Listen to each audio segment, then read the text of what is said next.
What's up, guys? So we got the overheating issue figured out. Thanks to absolutely everyone who replied, who responded, who gave suggestions. The solution ultimately actually coming from Renlist, from a poster on Renlist, and it really was not what I was expecting it to be.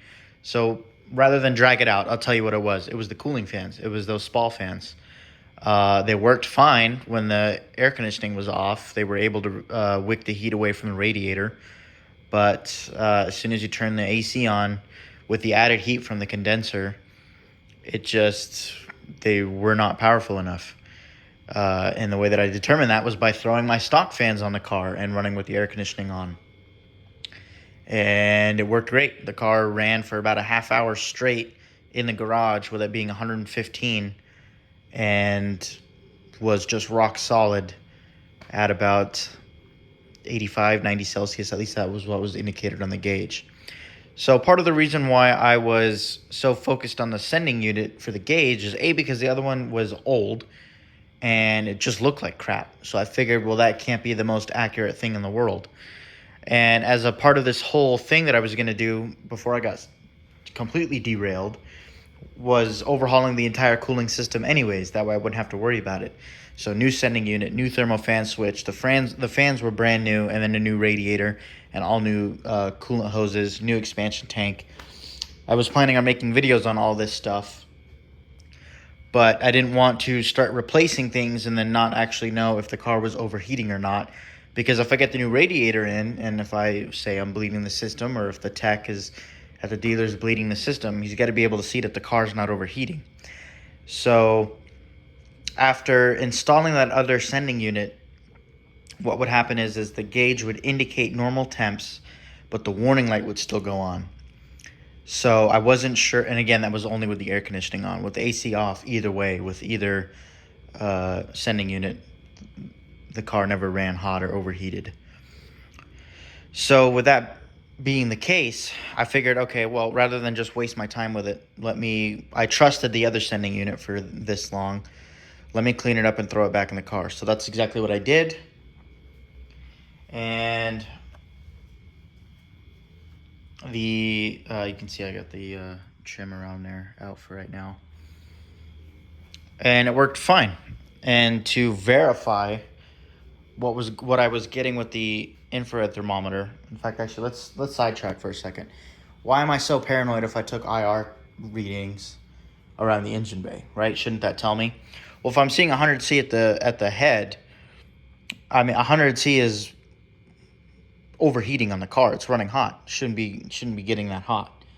So I understand that it's not the temperature of the coolant, it's the temperature of the head, and the head's always going to be hotter. But I still didn't like seeing those temps. And I couldn't get, I think I had maybe one person. Well, actually, no, I had two. There were two comments, right? Somebody said that 100C at the head is completely normal. And another person was saying that 100 was way too hot, not normal, even with this heat. And so I'm kind of going back and forth navigating this whole thing.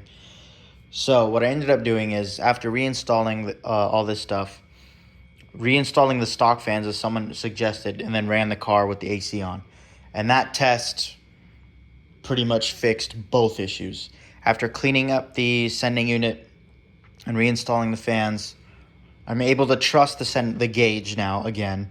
And now that I can trust the gauge is telling me that with the air conditioning on, the car is not running hot or overheating. So there's a couple tests, and I'll tell you what the testing procedures are. You can, it's probably best to do it with all this crap out of the way. I just had it in there so that I could run the car and get it hot. But the first thing that you might want to do is check the resistance readings for the sending unit, for the actual gauge. There's a couple ways that you can do it. You can hook up a potentiometer to see if at the right resistance the car is indicating what it should be. What I ended up doing was checking the temperature of the car and then shutting it off, coming out here and seeing what the resistance reading on the car is after having it just run, and seeing what the spec is. The specs are listed up on Clark's for different resistances and what temperature it should be indicating. So after doing that, I mean, I had like around 78 Celsius, 75, 78 Celsius at 67 ohms. And when the car is at 80, it should be indicating like 69. So it's really close. So that for me is enough to tell me that the sending unit is working. The other test that you can do is by grounding the other smaller pin. That's the one that works for the warning temperature light. So I did that as well, and the warning temperature light works. So suffice to say, if the car is overheating, if the gauge is telling me and the warning light comes on that the car is overheating, then the car actually is overheating. So what does that mean? Well, that means that there's a huge asterisk for buying that CSF fan kit. And that's if, for my personal experience, when temperatures outside were below 110, actually, I guess I started seeing issues when temperatures were around 95 to 100 outside. Below those temperatures, with the air conditioning on, if your car has factory AC, you should be fine. I was able to drive this thing at night. My drives to work were about 15 minutes. Freeway driving, city driving, I had no problems whatsoever. The car didn't overheat, didn't run hot. It wasn't until we started seeing these temperatures where the car would start running warmer. I would notice by the time I would get home that the car was starting to run very warm, around 100 C at the coolant. So I think what it is just those fans are not powerful enough to wick enough heat away quickly enough from the radiator, and that just allows the temperature to kind of keep going. And that explains a couple things why I was able to shut the AC off but keep driving the car, right? If it's a head gasket issue, or if it's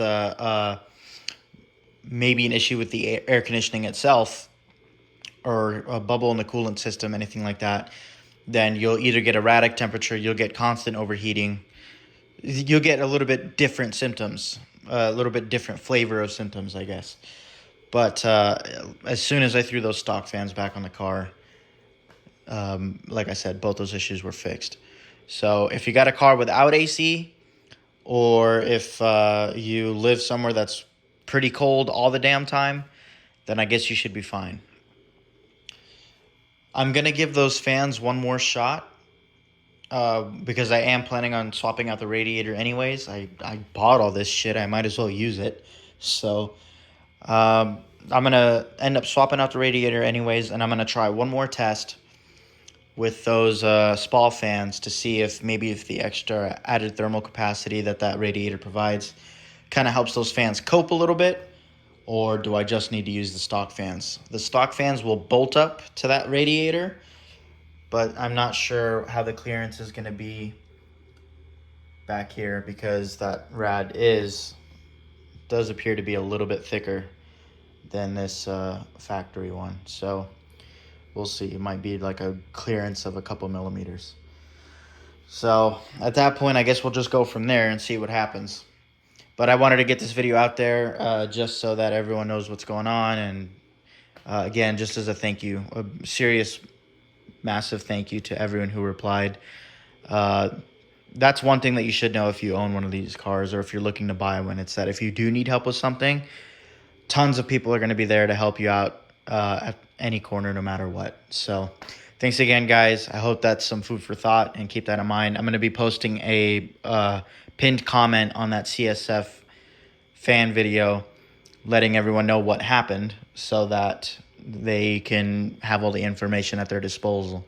I don't want to take that video down per se, but I want to make sure that no one goes and buys these fan kits thinking that they're going to work totally fine, because at least in my case, they didn't. So, and it really sucks because I loved how much room they freed up there and how much lighter they were and much less load on the electrical system. So I really do hope that they work when I swap out the radiator, but if they don't, I guess we'll see. Anyways, thanks for watching, guys. See you in the next one.